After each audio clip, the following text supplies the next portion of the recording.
Hello, everyone. This is Marc Sabatella from Mastering MuseScore, and welcome to the Music Masterclass. This is our series where we look at some aspect of creating music, composing, arranging, improvising, playing by ear, any of the creative aspects of making music. And as we've been doing and are getting close to the end of here, we're going to be looking at the work we've been doing as part of the Harmony and Chord Progressions course. And we are now hopefully all kind of engaged in working on our final projects. And so, I'm going to be showing you a little more. This is the only project that we've done this year where I didn't have like a full-on demo for you because I haven't done it yet either. And how I do it isn't necessarily how you're going to be doing it, but I am working on it, and I'm going to show you like progress of what I'm doing. And we'll take a quick look at people who have posted their own either final versions that maybe they posted early or work in progress that people have posted, and just questions. This is a great time to be asking, any questions, anything that hasn't been clear in what we've been dealing with so far. This is a great time to be asking. So let me go ahead and kind of get us started. The first thing I need to do is a little bit of, Walter, glad to see you just made it because I saw that you had asked a question about how to get here. So great. I just want to get something happening here so that, you can see my keys and all, because I neglected to get that set up beforehand. My bad. Only take a couple seconds here. There we go. And now over here, I stop sharing this window and instead share that window. And come back over here and reshare the thing because I forgot you have to do it in a particular order for it to work correctly.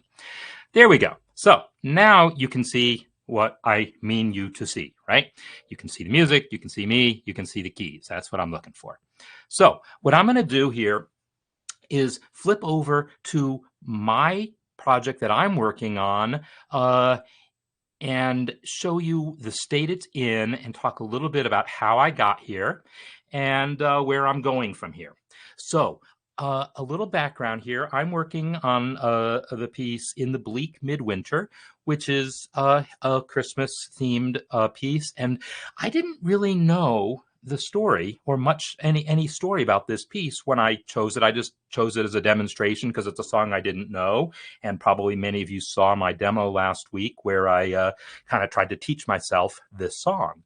Okay, the first thing I learned is that there's two entirely different melodies that are written to this poem. The poem is by Christina Rossetti, a well-known poet, and there's two kind of maybe equally famous settings of this poem, neither of which were familiar to me. I had heard both of them like once before in my life, but I really didn't know them. So I happened to teach myself the Gustav Holst version. The other version, I've already forgotten the guy's name, Thomas Spark. I can't remember his name. Someone look that up for me or let me know. Anyhow, so I'm doing the Gustav Holst setting of this. And one of the things that I learned after I started working on this is the Holst version, Drake, thank you. I knew I had the letter A and the letter K in there. Thank you. The Drake version apparently follows the lyric better in that the lyric is divided up into stanzas, but they don't scan the same, right? They don't have the same number of syllables in each line or anything like that. So from one stanza to the next, it's a little bit of a stretch to make the same melody work over every stanza. And so Drake's version honors that and has the melody kind of tweaked to fit the lyric. Holst's version is designed to be simpler in that there's one hymn melody that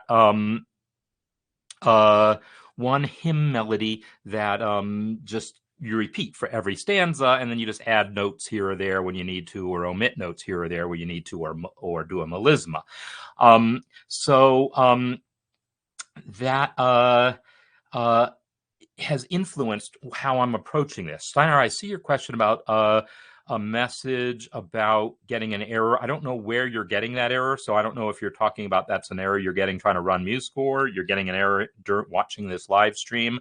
Not really sure what you're talking about there. So maybe you could ask, and I can see if I can give an answer to that. Because it's the same melody for each stanza, and I thought there were only 4, it turns out there's 5. Drake's version omits one of the stanzas, and then it was added back later. Holst's version works for all 5 of them, all 5 stanzas anyhow. So, dark, dark, thank you. And that's why I thought spark, because I had that rhyme in my head. Okay, thank you. There we go then. So, thanks for correcting that there. So, it's the same melody in Holst's version for each of the 5 stanzas, even though the lyrics scan a little differently, so it fits how it fits. What I had chosen to do kind of before knowing all this backstory is, well, I'm going to harmonize each stanza differently. In fact, I'm going to harmonize each phrase. Like the first phrase here, this is an A form, right?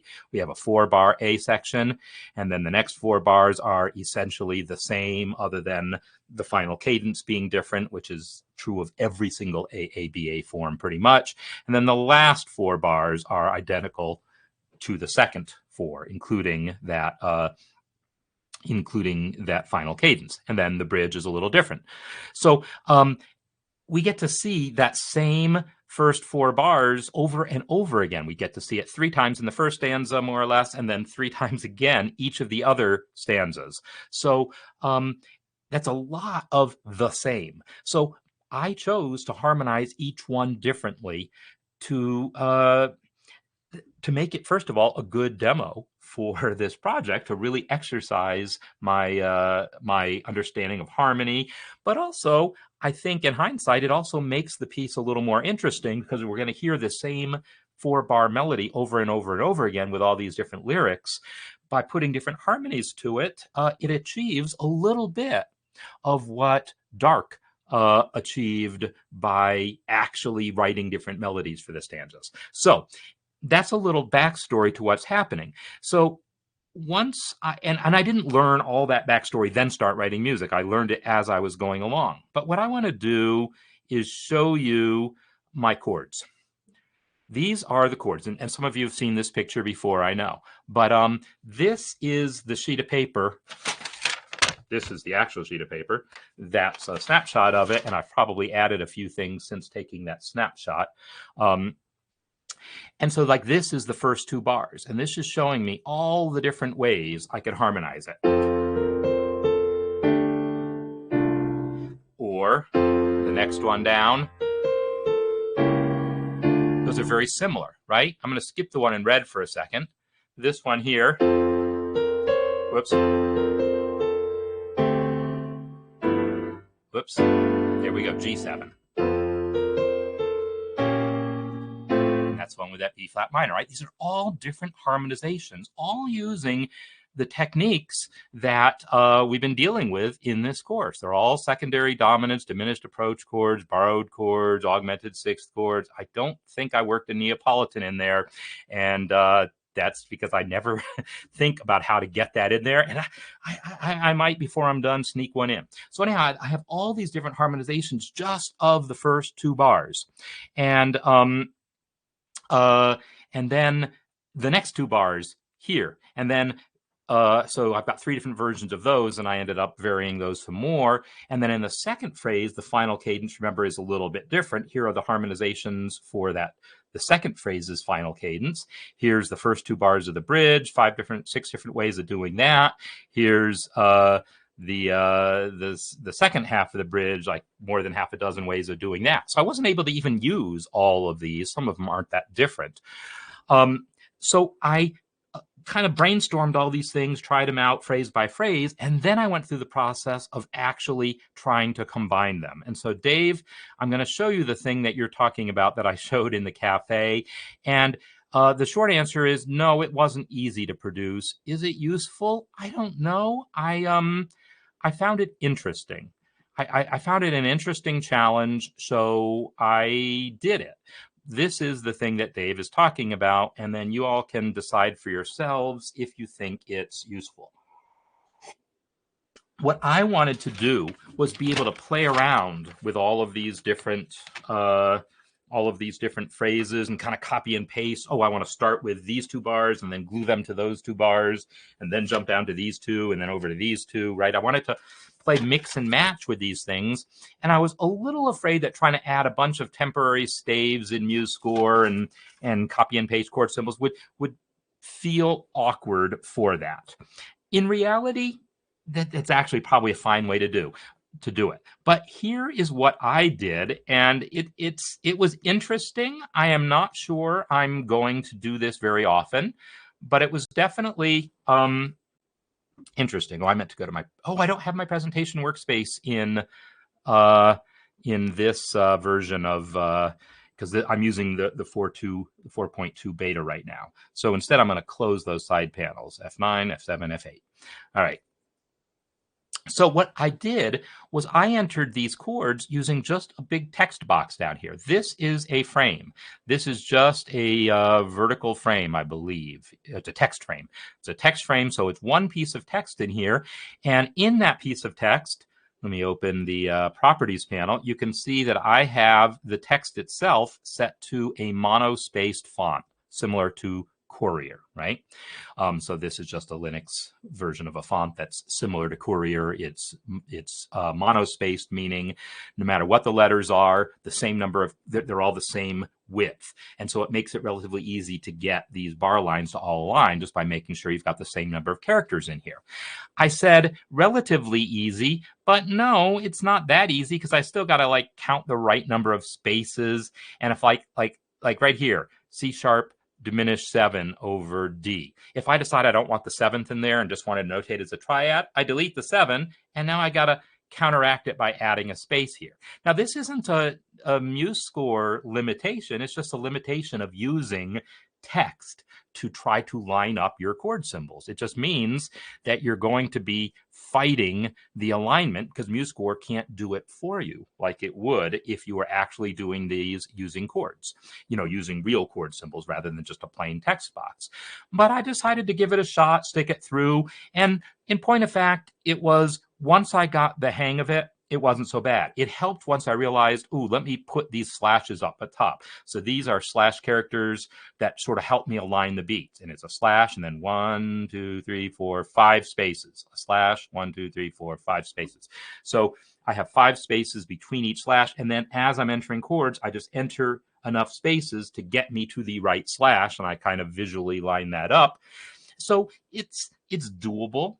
And then I have a nice little chord chart here that someone could then read from. I can copy and paste this and just stick it in a post in the community. It's not a terrible thing to have done. It's whether it was worth the trouble it took to set up, whether it was better than doing it the normal way. No, I'm not going to say that. It's just there. So yeah, and a spreadsheet could have been a cool way of doing it. Absolutely, that could have been cool. But then I would need to switch between programs, and I don't know. Anyhow, that's what I did.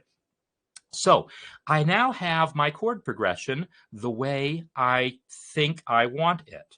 And this, there's 5 verses. Originally, I thought there were only 4, and I was all happy that I had all the harmonizations I needed. Then I realized I needed a 5th verse, and so I had to go back to my, my scratch sheet and pull in more chords and then rearrange. Well, I think this would work better over in the 3rd verse. This would work better in the 4th verse, and rearrange some things. And then, so that I still got a 5-verse version of things with chords that I like. And you can see that every single phrase is different. And sometimes the differences are small and subtle, like for bar 3 of the stanza. This bar is one whole bar of G minor 7 over B flat. The next version is B flat 6, which is essentially the same chord, but then a secondary dominant, G7 over B. This version has both the root position G minor 7 and the G minor 7 over B flat, but come on, that's really the same thing as that first one. This has the G7, but preceded by G7 sus instead of G minor 7. These are minuscule differences. However, if we look at some of the other phrases, like look at, say, bar 5, here's C# diminished over D to D minor. Here's B flat to B minor 7 flat 5. Here's E flat to B flat with a D bass. Here's C minor 7 to F7. This is the same bar, the same exact bar. So this gets to the thing I was talking about in this week's video from the newsletter about routing. Yes, B minor 7, flat 5, F7, and B flat over D, these chords don't substitute for each other any more than my Mexican restaurant substitutes for my post office, right? There's just different ways of getting where I'm going, which is eventually to a tonic chord. So, Dave, by which file do you mean? Do you mean this file here? No, I haven't uploaded this yet. I probably will at some point when I'm more done with it. So anyhow, I got the chords together, and I'm pretty happy with them. I keep making changes, but then I could totally play this arrangement just from those chords.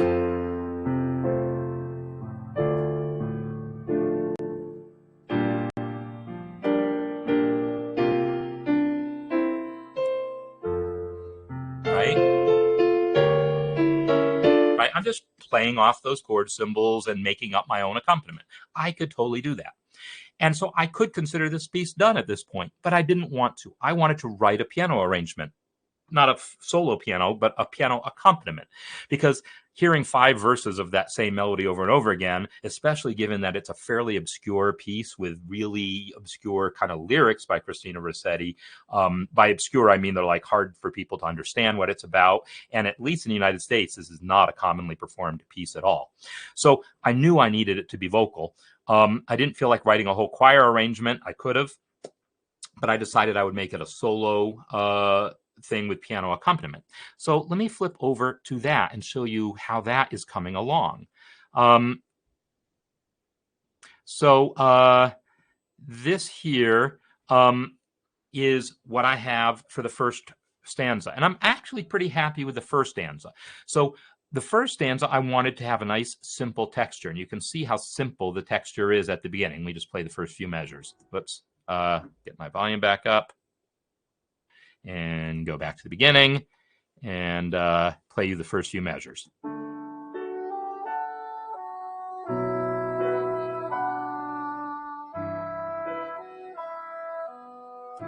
Right, so it's a very simple texture, quarter note pulse, and I let there be a space in beat 4 on the piano part, and then the next phrase I fill it in just slightly.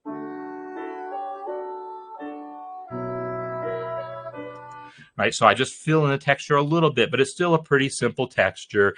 And then I go back to more of a chorale texture.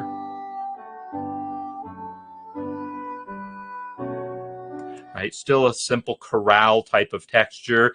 Maybe the fourth phrase slightly more complex. But you've never heard that chord in that piece before, right? But it's still a pretty simple texture. I got 4 more verses to go. But I want the last one to come back to simplicity. That's kind of a standard arc, right, of things. You build to a climax near the end, and then you release that. And thinking about how the lyrics work, I felt like coming back to a simple chorale prayer type thing for that final thing, because this is the more personal verse. The final verse is, what am I going to give? What kind of gifts can I bring? And so I decided to come back to a level of simplicity, because the verses before that are about kings and angels and so forth. Right. So I knew I basically had 3 more verses to build from. And so I haven't gotten that yet, right? You can see I've got the chords written in here. Oh, by the way, I moved it to the key of D for a couple reasons. The original in the key of F means the range is from D to D. Well, this fits well for sopranos, but most of the singers that I know who I might be able to rope into singing this for me are not sopranos. They are altos. So I wanted it lower. And now it's not like an alto can't hit that D, but it's like a different place in their voice. And I wanted to take advantage. Like the melody ends near the lowest note of the piece. It really is not an intense climactic kind of melody. It's a very simple melody, and that hangs out mostly in its lower range. And so so I moved it down to D. So the range is going to be B to B. But then for the last verse, I will probably modulate either back up to F or maybe to E flat. I haven't really decided, but I'm going to have a modulation into the last verse, most likely. So I'll figure that out. So yeah, I obviously know that in Great Britain or in the British countries in general, UK, and I assume including Australia and so forth, that it's probably more well known. So what we have here, that's great that people are doing this piece though, because it is cool, both versions. And but I don't really know the other one as much. So what I've done here in the second verse here is I haven't written it yet. I haven't written my accompaniment, but you can see that I've written something in. And let me tell you what this is. Like, let me go back to version with just the chord symbols. If I were to play this from just the chord symbols, I'm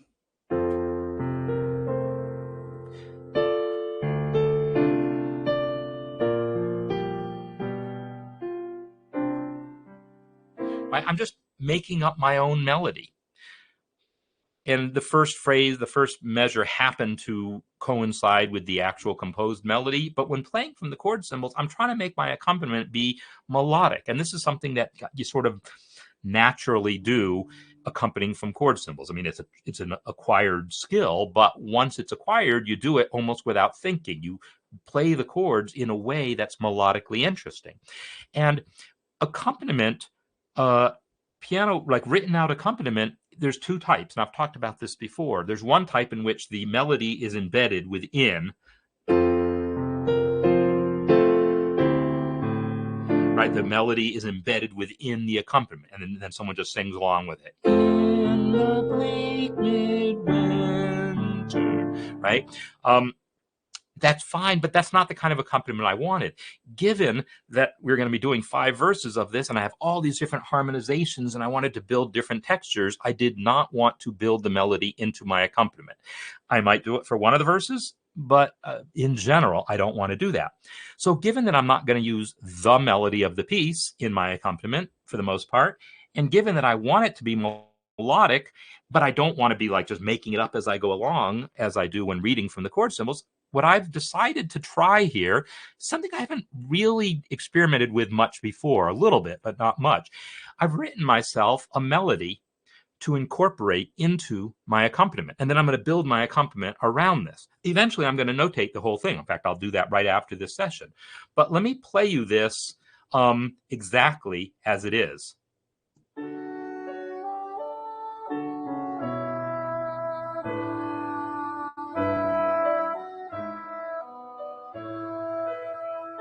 Right? It's like a whole separate melody.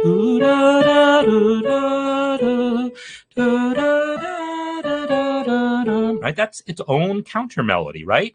And when we're playing accompaniment just from chord symbols, this is what we strive to do, but when you're just kind of doing it on the fly, it's seldom quite as well thought out.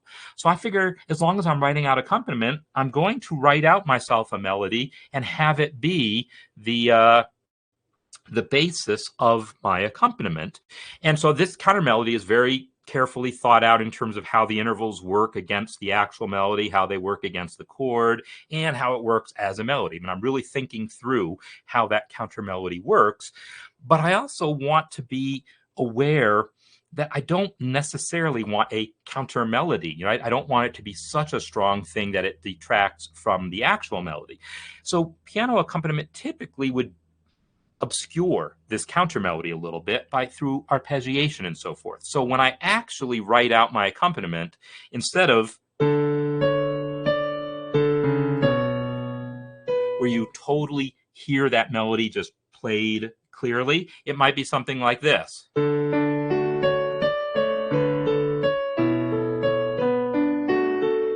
Right? So I'm arpeggiating through that. It might be that, or it might be.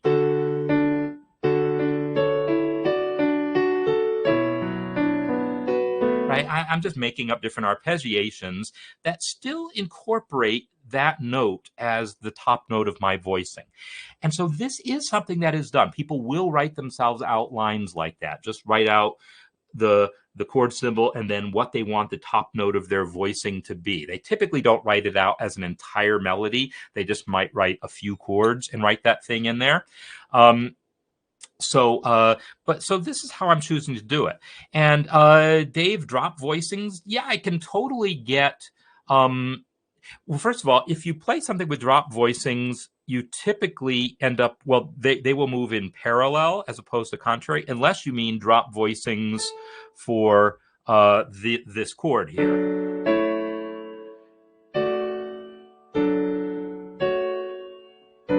Right, drop voicings of this melody. Yeah, this melody is mostly, well, it's some contrary against, like if you look at this, it's basically following the same contour, similar motion, up, down, up, down.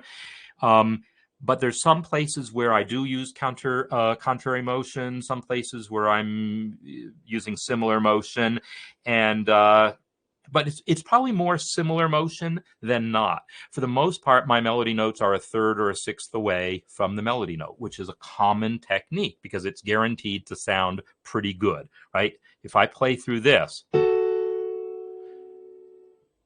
here is a fourth, there's a third, there's a sixth, there's a sixth, here's a fifth, there's a unison, there's a sixth. Right? So my intervals between my counter melody and the sung melody are all chosen to be consonant enough that they're not going to, like, if you put your counter melody a second away from the note that people are trying to sing, that can be hard. That's hard for people to find that melody note when you're playing a note a step away from them. So even if it fits the chord, we typically avoid that.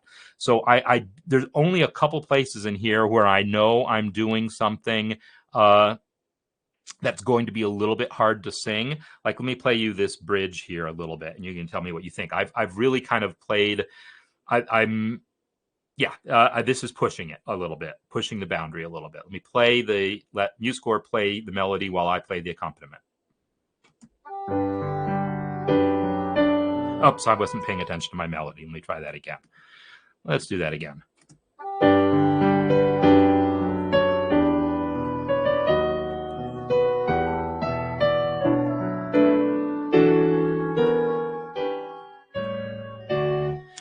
So like this C sharp, while I'm playing, someone finding that C sharp while I'm playing this different ascending line, which is, right, it's got some color to it. That's a ninth and a fourth, and then a sharp 11, a ninth, right? So that you're having to hear all this color while singing this C sharp, and that C sharp is itself the sixth of the E7 chord, or 13th of it. So this is going, I'm trusting that whoever's singing this knows the melody enough that they're not going to be thrown by that. But that's the kind of stuff you need to be careful of. I'm not going to do that very often. I'm not going to give people harmonies underneath their melody that makes that melody note hard to sing. That's not something I want to do often. I will do it every once in a while to create some interest at the conclusion of a phrase, at a place where I feel like is a climactic point. Not the conclusion of a phrase, but maybe the penultimate chord, and then resolve it in the next chord, right? So these are all things that I'm paying attention to as I write this. And I tell you this because, well, this is part of the process. We study harmony, and in this course, we've mostly been talking about the chords themselves and not so much what we do with them. We kind of started off with that a little bit, doing some SATB exercises. But now that we know more about harmony and we know all these different chords to use, now we do have to come back and think about, if we're going to apply this in real music, how are we going to apply these chords in ways that are actually going to work?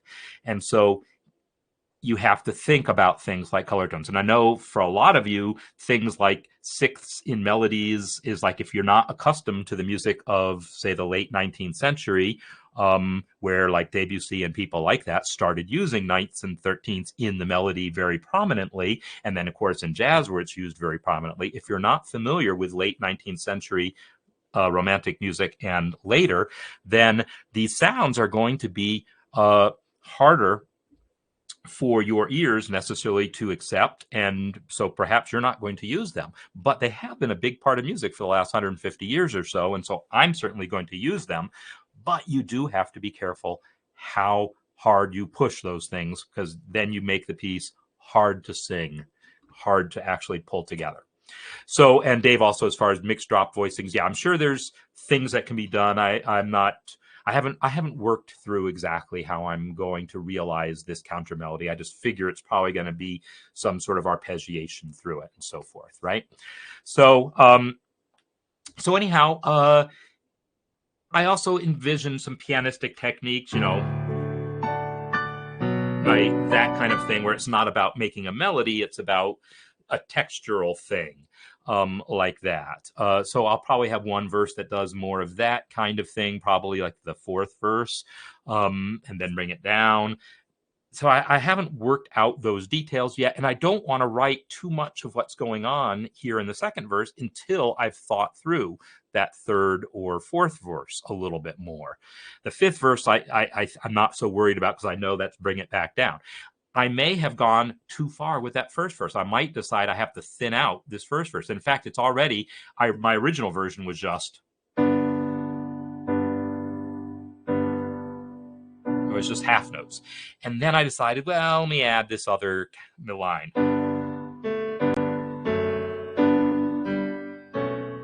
Right? So I'm adding this extra motion in here. I might decide, you know what, that's too much too soon, and I need to save that until the second verse. So we'll see if I need to revisit that. All right, so this is a peek inside my brain while I am working on this stuff, while I'm developing these ideas, so you get a sense of the kinds of decisions that I would want people making in your project. Not that everyone's project is writing piano accompaniment on a melody, and you've got totally different types of songs you're working on, totally different things. So you're going to have different decisions to make. It's more a matter of the type of attention to detail that I'm dealing with, that, yeah, that's what you want to do. So you want to have the harmony itself understood, and then you get to worry about those other details as well.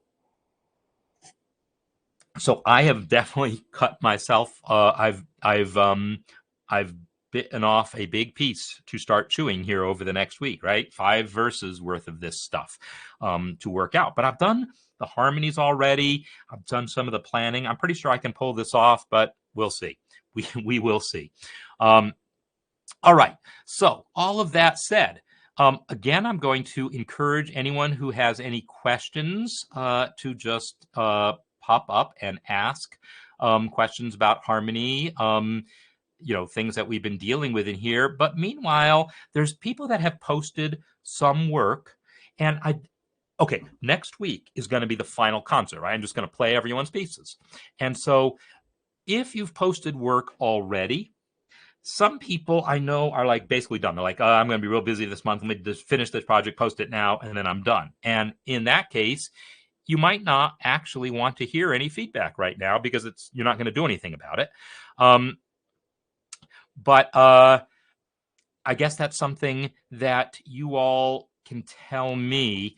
Let me get my chat back. Give me a second here.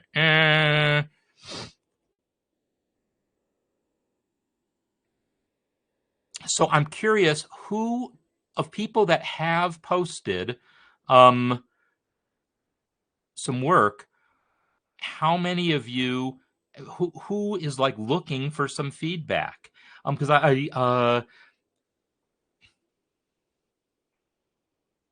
yeah, that is going to be my question here. Who has some like work in progress I can give feedback on? What I'm going to do is I'm just going to like randomly flip through some stuff. But if there's someone here right now with some specific questions, I'm happy to answer. And Brian, I guess you are the one then who introduced me to that tune, because I didn't know that piece at all before 2 years ago. I'd never heard of it until you, maybe one other person. There might have been 2 people who used that for the project in my jazz piano course. And then I heard a recording of it like on a PBS special. And then I heard Jacob Collier's recording of his arrangement of the other melody for it. Those are probably the only times in my life I've ever heard this song until this year when I started studying it a little bit more. So as far as like the final projects go then, so some people like there's I know Lonnie, we've talked about yours some here, and you've looks like you've updated your version considerably here. So I'm kind of curious about this now, but I'm going to come back to it. I am going to check out Glenn's version, his project right here. So you have a melody, piano, and bass accompaniment, and we're just going to play little bits of it. Form of jazz ballad, sax, piano, bass, lyrics. Great. Trying to keep it simple. All right, that's what we're dealing with here. So let's check out what Glenn's got here and see what I can say about it.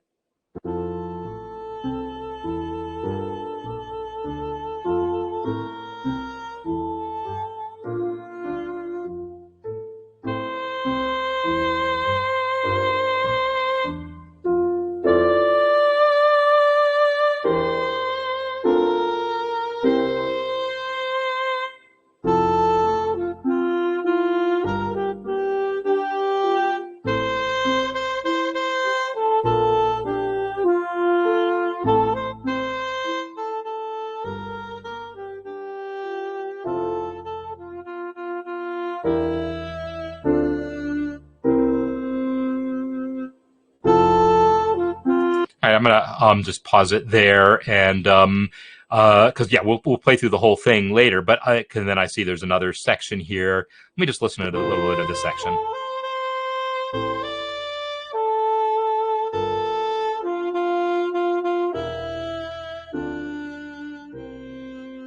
Okay. So yeah, this is really nice tune. And Glenn, I can't remember if I saw you here checking in the chat or not. But this is really nice. And yeah, so compared to what I just did, right, this is much more diatonic, right? And so it's it has, like you said, a simpler feel. And so one of the tricks there is to make things interesting. And I think you've done a good job of that. Like this motion here, this 1, 2, 3, 4 chord motion. And by the way, for anyone confused as I was, this is transposed, right? So the alto sax, we are looking at the written pitch. So realistically, when I go to give, if I go to give additional feedback on this, I'm going to want to download it in the MuseScore and then hit the concert pitch button so I can see the actual written pitches. So I don't have to keep doing the math to figure out that first F sharp is actually sounding like an A. And then B flat, A, F. Right? I'm having to do the math on this. Here's a little trick for anyone who's like wanting to transpose this on site. I said that first note, F sharp, is really an A, and that next note, that G, is really a B flat. By really, I mean the sounding pitch. Alto saxophone and baritone saxophone are E flat instruments, and it just so happens, if you don't have accidentals to contend with, if you just mentally replace that treble clef with a bass clef and then fix the octaves, you get it. So if I pretend that this is bass clef, I can actually read that. That's A, B flat, A, F, C, right? I can totally read these notes by pretending it's in bass clef. That'll fail me when there's accidentals, because then a natural might really be a sharp, or, you know, whatever. Things might be a little off in that way, but it's close. So Lonnie, I will check out yours in a second also, because yeah, I am curious about those changes there. So yeah, that little trick of reading other clef is what's going to save me here a little bit. So yeah, but that progression there, that stepwise progression, 1, 2, 3, 4, or 1, 2, 3, 2, are both powerful diatonic progressions, as is the circle of fifths, of course. And there's not a whole lot of circle of fifths going on in this piece, right? In fact, there's like very, very little circle of fifths, other than like even coming off this F, he's got like F and then E half diminished to D minor. Now, if you wanted to make that, well, yeah, so the thing is, the melody note here is a C. It's, you know, it sounds like a C. And if we have a melody note of C with an E half diminished underneath it, this really comes off as C7 or C9, right? So this chord is really going to hit the ears like a C9. And then resolving to D minor makes it a deceptive resolution. If you wanted, you might play with actually doing that, actually calling this thing C9 and then voicing it as such. Maybe consider putting the C in the root, in the bass, simply to avoid the stepwise nature of the line that's everywhere else. Everywhere else, the root is moving by step. And then including here, and having at least one place to go, F, C, D could be nice, but then we're going to come back to C here. So maybe it's better the way it is, but it's something to think about. Or think about this as really being C7. Because, yeah, E half diminished with a C in the melody. As far as the ear is concerned, that is C7. So, you know, with a ninth on it. So there's nothing wrong with it the way it is, but it's just something that comes to mind of other sounds to play with there. And then the only actual circle of fifths motion we have is from that final C7 back into the next verse, back to F. That's the only circle of fifths motion we have here. So then, you know, one question I would have, if we're trying to push things harmonically, I want to look and see, okay, here he's got some circle of fifths stuff going on. So I kind of want to hear this part now.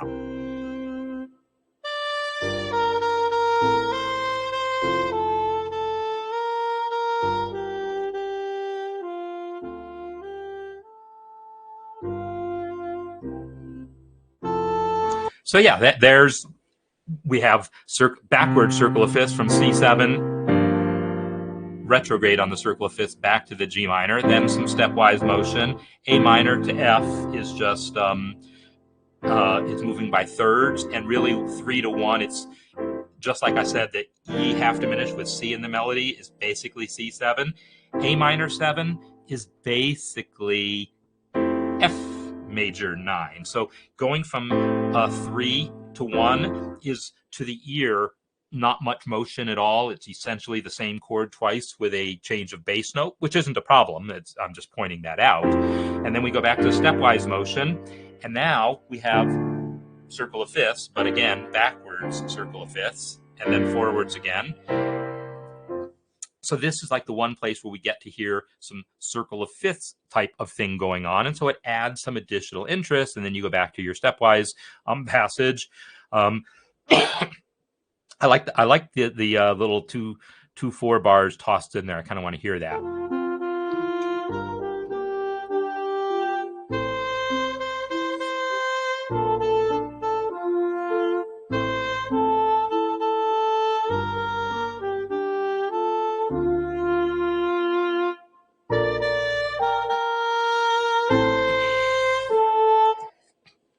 So an observation that I have about this, as far as the 2/4 bar, there's nothing wrong with having random 2/4 bars in a piece. I expected it to sound more dramatic or something than it actually did, but I can tell you right now why it didn't. It's because the tempo is so slow that, to some extent, like, this whole piece could be written twice as slow, right?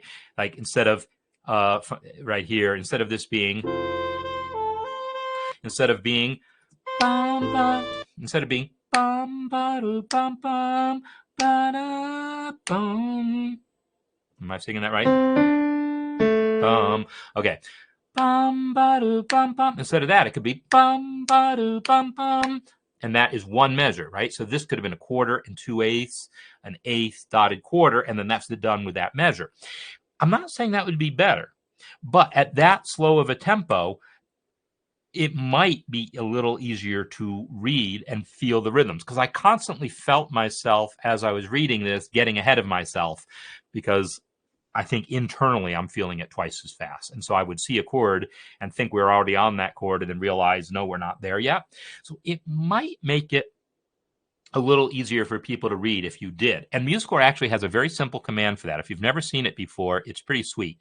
If I want to take this measure and rewrite it as twice that rhythm, I'm going to select it and then hit Control X to cut it, and then go Edit, Paste Double Duration, and boom, now everything has been doubled, right? So it's, instead of dotted quarter eighth, it's dotted half, quarter, etc. So you can take an entire piece and double it in seconds that way. So I'm not saying you necessarily should, but you might find it a little easier to read, or for other people to read, so you don't have to, because these rhythms look more complicated than they actually are.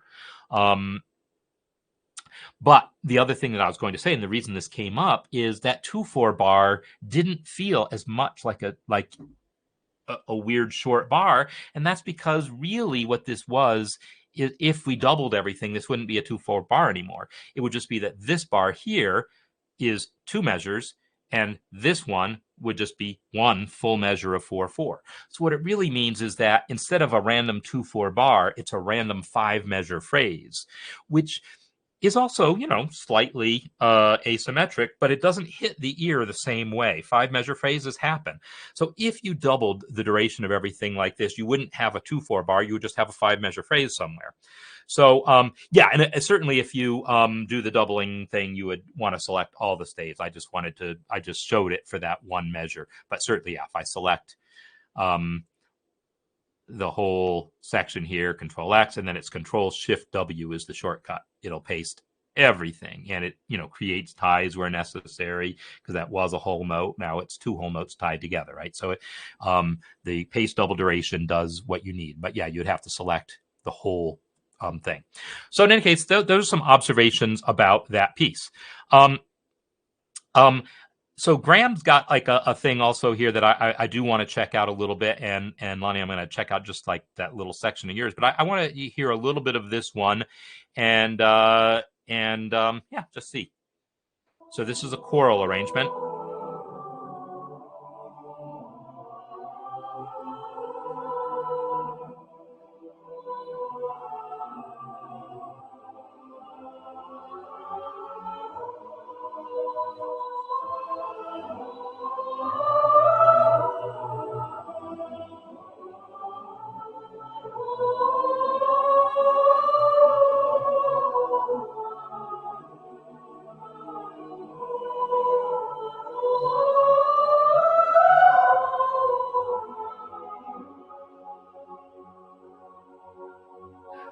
All right, so yeah, this one, rather than talk about details, I just have to talk about the overall effect on this one. I mean, Graham, this is really kind of fun.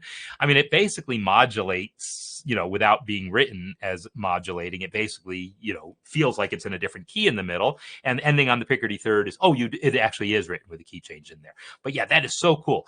Now, the arrangement with just the ahs and oohs for the half notes gives it this level of simplicity that, of course, you could then make it into a whole chorale style thing, and then turn those half notes into quarter notes and make it busier. But it's pretty darn effective as it is, right? With just basically a solo voice over these. The technical arranging term for this is footballs, meaning we call them footballs because a whole note looks kind of like a football. And no, these aren't all whole notes, they're half notes, but the idea is it's a slow moving, just block chord rendition of the chords with complex melody moving on top of it, or in this case just quarter notes. But that's a tried and true arranging technique, simple accompaniment with the melody riding on top of it, and it gives you a very different feel from the chorale style where all the voices are moving together.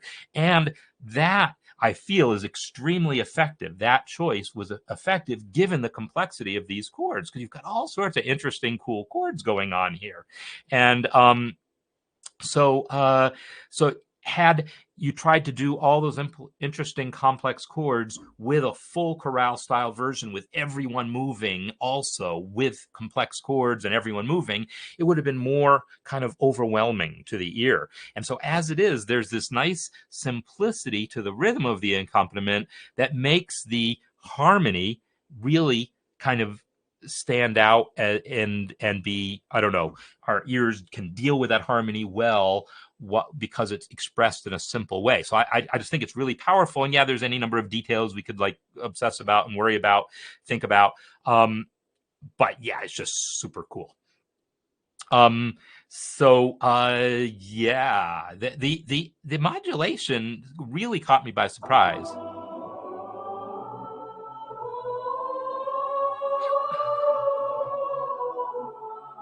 It's just so fun. I'm curious as to where that idea even came from, this modulating midway through. Because the thing is, earlier I mentioned Jacob Collier. For people who don't know, Jacob Collier is like the I'm just gonna like call him like a freak of nature. He's like someone whose command of music theory and ear training and everything is like just like beyond what most people could even imagine being possible. And he's only like 20 something years old. But actually, I don't know how old he is, but he's young. And he hit the scene when he was very young. And his version of In the Bleak Midwinter, the other version, right, the dark version, was one of the things that, one of his hits. And you can find it on YouTube. It's one of those videos with him overdubbed a dozen times on top of himself, singing his arrangement. So he's singing all the parts. He's got incredible falsetto, so he's able to do all the parts of a full arrangement like that. But these things that you're doing, like modulating mid phrase like that just sounds so much like Jacob Collier to me. It's like crazy to me how much this reminds me of Jacob Collier. Combined with the complex chords, that modulation that takes it into a different place. The only thing that prevents it from being like, definitely reminds me of Jacob Collier, is he's also big into microtonality, right? Half sharps and things like that. And but not in a way that sounds weird. It's like it sounds totally natural when he does it. But in any case, there's definitely Jacob Collier-esque elements to this. So yeah, the thing is, modulating to create climax is one thing, but doing it in the middle of a phrase is not so common, because it changes that melody, right? Dum, ba-da-dum, because that note should have gone down, and it instead is going up. And so typically you would do it between verses, right? And that's what I talk about doing in my piece. Doing it in the middle of verse, it's not unheard of by any means, but something about the way it is combined with the complexity of the chords itself is not something you see every day. Not something I see every day, unless you listen to Jacob Collier every day or a few other people. And yes, Eric Whitacre for sure is another big modern arranger who has a incredible command of harmony. I would say that his harmonies, Eric Whitacre typically works with relatively simpler harmonies, more diatonic, and then doing interesting complex things on top of that. I compare him more like a choral version of Aaron Copland in that regard, whereas Jacob Collier is going to have like crazy non-diatonic chords with extensions everywhere. Eric Whitacre's music is typically somewhat harmonically simpler, but making a lot of interesting use of the modulations for sure. So assuming that's the Whitacre you meant. So actually now maybe you meant a different Whitacre. That's the Whitacre I meant, Eric Whitacre. So maybe you had a different Whitacre in mind. So any case, really, really cool. All right, I'm going to jump back and just listen, because we talked quite a bit about this one from Lonnie earlier during office hours on Tuesday, and I had made some suggestions, and I just kind of want to see, because I see that some of it has happened already. So I want to check this thing.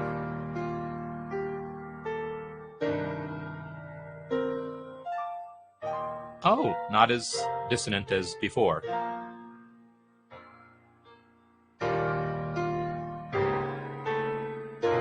More polytonal now. Cool.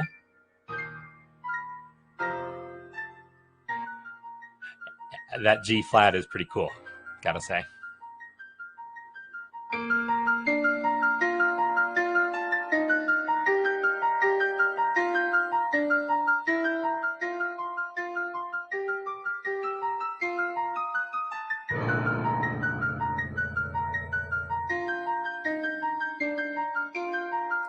Okay, I'm gonna stop there because this is super duper cool, and I just have to. I want to have time to talk about what's happening here. Um, the original version of this, because most of you didn't hear it, was it had that same level of darkness up front, but then once we hit this part here, it was this. It was with a G natural over and over, that same exact passage, because she was basing it on another arrangement of another piece that also used an ostinato like that, and it was an unchanging ostinato. And so now she's changing up her ostinato. She's made it darker. I had made a comment about, pieces that can be oppressively major, and this is no longer even thinking about being oppressively major, right? Because now it's got that darkness right there in this, and then it changes to a G natural here, and then it's F's here, and now the line is moving. She's even got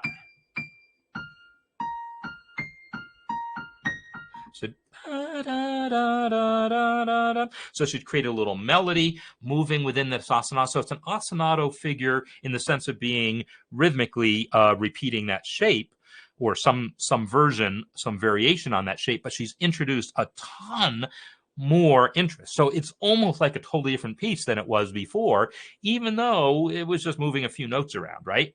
But it totally changes the character of the piece, and now it feels much more connected to the beginning. The original version was the original version, this was all just very, very major.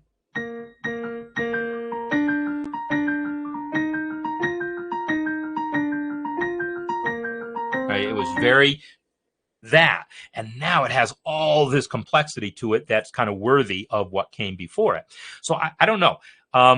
There was nothing wrong with simplicity. Simplicity is good, and I talked about how my first harmonization of my first verse, I'm trying to avoid getting too complex too fast because I want to save it for later. So now here you're in it.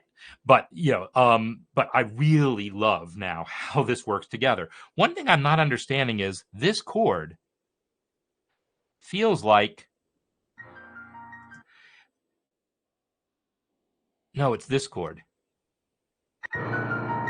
Is it just, I guess it's just the overtones, but it almost felt like there was a dissonance in here. Maybe it's just that low, that B flat, and then that low B flat there are just slightly out of tune with each other to make it sound a little off, but it's off in a good sounding way. So in any case, yeah, I absolutely love where this is going. It's got a lot of complexity to it. Now, how much, I see you've got some Roman numeral analysis on this, and I don't know in a piece like this if I'm going to expect the chords to make sense from an ordinary tonal perspective, because obviously you're dealing with a much higher level of complexity of dissonance and so forth than the kinds of things that we've been dealing with in this course. But the fact that you're able to put Roman numerals on them does suggest that maybe they do have some logic to them. So at some point, yeah, I will be following through to see how it works. But yeah, clusters are totally in keeping with this, right? I mean, that's a cluster is basically this shape here, but rearranged so that the notes aren't spread out but are closer together. So it's dissonant intervals closer together, meaning you're going to have some seconds. And so you've got essentially clusters already. They're just spread out. B, F, B flat is this, right? Just spread out. So yeah, you already have clusters. They're just spread out. So less yeah, you can, it'll totally work to have actual clusters. Yeah, so I will say that, yeah, if the chords aren't working in a functional way, if you don't actually have secondary dominance actually functioning as secondary dominance and borrowed chords actually functioning as borrowed chords and so forth, then there's not really much point in Roman numeral analysis. So you might find that large portions of this just don't make sense from that perspective. Now, if you have a 5 of 5 followed by 5, well, then obviously it does. That's a thing. But my guess is from listening to this, there's some chords that you could put a Roman numeral on it, but it doesn't explain what it's doing, right?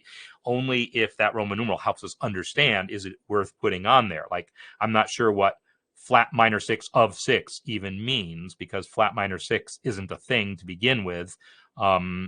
So yeah, so I'm not sure what any of that might mean.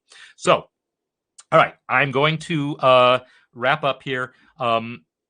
Next week is the final concert, so I'm going to just play everyone's pieces. And hopefully there'll be just tons of pieces, and I can play them all, and it'll just fill up an hour, or however long it goes. But that's it. It'll be the final concert where we'll listen to everyone's final project, and then I'll take the last 2 weeks off for the year, and then we'll just go back to masterclass as usual in January. So that's what we have to look forward to. And thanks again for the music and the discussions. And I will, So if you're working on your projects, just try to, have something to me before next Thursday. It could be 10 minutes before the session, and I will be able to get to it, right? So have something to me posted by next Thursday, and I will play it during the session. And if you have work in progress you want to post earlier, go ahead, and we'll try to get some discussion going, some more comments going. But this is your opportunity to make what we have learned in this course relevant to you.